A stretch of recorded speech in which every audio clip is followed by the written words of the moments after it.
Vodeći trgovac autodijelova u Hrvatskoj, tvrtka Tokić, pokrenuo je suradnju sa zagrebačko-osječkom tvrtkom koja se bavi robotima i umjetnom inteligencijom Gideon Brothers. Tokić je postao prva hrvatska tvrtka koja u svom poslovanju implementira potpuno autonomne mobilne robote i to u svom logističko-distributivnom centru u Sesvetama. Gideon Brothers je jedna od samo 3 tvrtke u svijetu te jedina u Europi koja razvija autonomnu tehnologiju s navigacijom baziranom na vizualnoj percepciji, kombinirajući stereoskopske kamere i duboko učenje.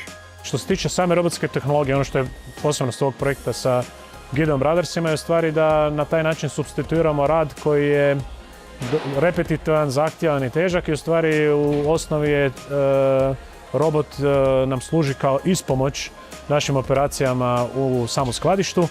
Robot je dizajniran za prijenos teških tereta na standardnim paletama. Odlikuje ga potpuna autonomija, što znači da mu nije potreban nikakav eksterni sustav navođenja. Sam percipira svoju okolinu, izrađuje mapu prostora, lokalizira se na njoj i dopunjava je prema promjenama koje registrira.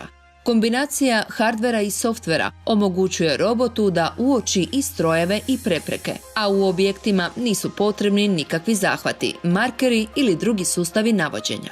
Fleksibilnost i učinkovitost robotskog rješenja ključni su faktori za Tokić.